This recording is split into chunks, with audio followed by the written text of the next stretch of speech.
નમસ્કાર મિત્રો, સ્વાગત છે તમારું HNGU સ્ટડી પોઈન્ટ યુટ્યુબ ચેનલના એક નવા વિડીયોમાં। મિત્રો, ગુજરાતમાં કાયમી શિક્ષકોની ભરતી અંગે ખૂબ જ ખરાબ સમાચાર સામે આવી રહ્યા છે, એના વિશેની વાત આપણે આજના આ વિડીયોની અંદર કરવાના છીએ। ગુજરાતમાં કાયમી શિક્ષકોની ભરતી ક્યારે પૂરી થશે એના જે છે એ કોઈ પણ સારા સમાચાર જે છે એ હજુ સુધી આવતા નથી અને એની અંદર પણ હવે જે છે એ આ ભરતી મોકૂફ રાખવાના જે છે એ સમાચાર આવી રહ્યા છે, જે આજના આ વિડીયોની અંદર હું તમને જણાવીશ।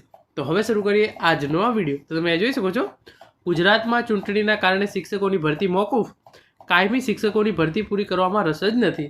એટલે કે ગમે તે કારણોસર જે છે એ આ કાયમી વિદ્યા સહાયક અને શિક્ષણ સહાયકની ભરતી છે એ કોઈને કોઈ કારણોસર જે છે એ પાછી ઠેલાતી જાય છે। 9 જૂનથી શાળાઓ શરૂ થનાર છે, છતાં પણ જે છે એ આ ભરતી હજુ સુધી શિક્ષણ મંત્રીના વાયદાઓ અનુસાર જે છે એ પૂરી થઈ નથી।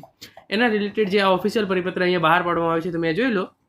વિદ્યા સહાયક ભરતી ધોરણ 1 થી 5 અને ધોરણ 6 થી 8 અન્ય માધ્યમ વર્ષ 2024 તથા ખાસ ભરતી ઝુંબેશ હેઠળ દિવ્યાંગજનો માટે વિદ્યા સહાયક ભરતી 2025ના ઉમેદવારો માટે અગત્યની સૂચના। તો વિદ્યા સહાયક ભરતી ધોરણ 1 થી 5 અને ધોરણ 6 થી 8 અન્ય માધ્યમ તથા જે દિવ્યાંગજનો માટે ખાસ વિદ્યા સહાયક ભરતી કરવામાં આવી રહી છે એના રિલેટેડ આ સૂચના જે છે એ બહાર પાડવામાં આવેલી છે। અહીંયા લખ્યું છે એ પ્રમાણે ખાસ ભરતી ઝુંબેશ હેઠળ અંતર્ગત દિવ્યાંગજનો માટે વિદ્યા સહાયક ભરતી વર્ષ 2025ના ઉમેદવારો કે જેઓને 10/6/2025ના રોજ તથા વિદ્યા સહાયક ભરતી ધોરણ 1 થી 5 અને ધોરણ 6 થી 8 અન્ય માધ્યમ વર્ષ 2024ના ઉમેદવારો કે જેઓને 12/6/2025ના રોજ જિલ્લા કક્ષાએ શાળા/ સ્થળ પસંદગી અને નિમણૂક આપવા માટે ગુજરાત રાજ્ય પ્રાથમિક શિક્ષણ પસંદગી સમિતિ ગાંધીનગર દ્વારા તારીખ આપવામાં આવેલી હતી। તો જે દિવ્યાંગજનો માટેની વિદ્યા સહાયક ભરતી છે એમણે 10/6/2025ના રોજ અને વિદ્યા સહાયક ભરતી ધોરણ 1 થી 5 અને ધોરણ 6 થી 8 અન્ય માધ્યમની અંદર 12/6/2025ના રોજ જિલ્લા કક્ષાએ શાળા પસંદગી / સ્થળ પસંદગી અને નિમણૂક માટે જે છે એ તારીખો આપવામાં આવેલી હતી। પરંતુ એ બીજો ફકરો લખ્યો છે તમે એ ખાસ જોઈ લો। 24 કડી અને 87 વિસાવદર વિધાનસભાની પેટા ચૂંટણી 2025 તથા રાજ્ય ચૂંટણી આયોગ ગાંધીનગરના 28/5/2025ના પરિપત્રથી રાજ્યની ગ્રામ પંચાયતોની સામાન્ય / વિભાજન / મધ્યસ્થ / પેટા ચૂંટણીની આદર્શ આચાર સંહિતા ચૂંટણી હેઠળના વિસ્તારોમાં 28/5/2025થી અમલમાં આવેલ હોય હાલ ઉક્ત ભરતીના ઉમેદવારોની જિલ્લા કક્ષાએ શાળા / સ્થળ પસંદગી અને નિમણૂકની પ્રક્રિયા મોકૂફ રાખેલ છે, જેની તમામ ઉમેદવારોએ નોંધ લેવી।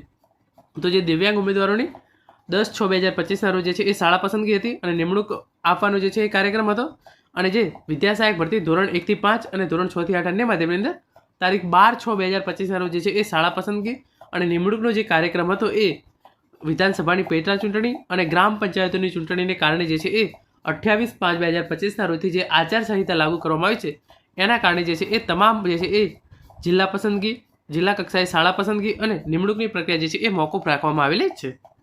જિલ્લા કક્ષાએ શાળા / સ્થળ પસંદગી અને નિમણૂકની પ્રક્રિયા માટે ચૂંટણી પ્રક્રિયા પૂર્ણ થયાથી વેબસાઇટ પર નવેસરથી જે છે એ તારીખો જાહેર કરવામાં આવશે। તો હવે જે છે એ ચૂંટણી પ્રક્રિયા પૂરી થઈ જાય, એનું જે છે એ પરિણામ જાહેર થઈ જાય અને આચાર સંહિતા હટી જાય એના પછી જ જે છે એ નવી તારીખો જાહેર કરવામાં આવશે। આમ ગુજરાત સરકાર દ્વારા ફરીથી કાયમી શિક્ષકોની ભરતી જે છે એ ટલ્લે ચડાવી દેવામાં આવી છે। હવે જે છે એ આ નિયમ જે છે એ વિદ્યા સહાયક ભરતી માટે આવી ગયા છે। ટૂંક સમય અંદર જ શિક્ષણ સહાયક ભરતી માટે પણ આની જે છે એ જાહેરાત કરી દેવામાં આવશે અને ઓવરઓલ આ ભરતી જે છે એ હવે ક્યારે પૂરી થશે એનું કંઈ જે છે એ નક્કી કહેવાયું નથી। તો આ શિક્ષકોની ભરતી અંગે ખૂબ જ ખરાબ સમાચાર હતા, જેના વિશે આપણે આજના આ વિડીયોની અંદર વાત કરી છે। Thank you so much for watching.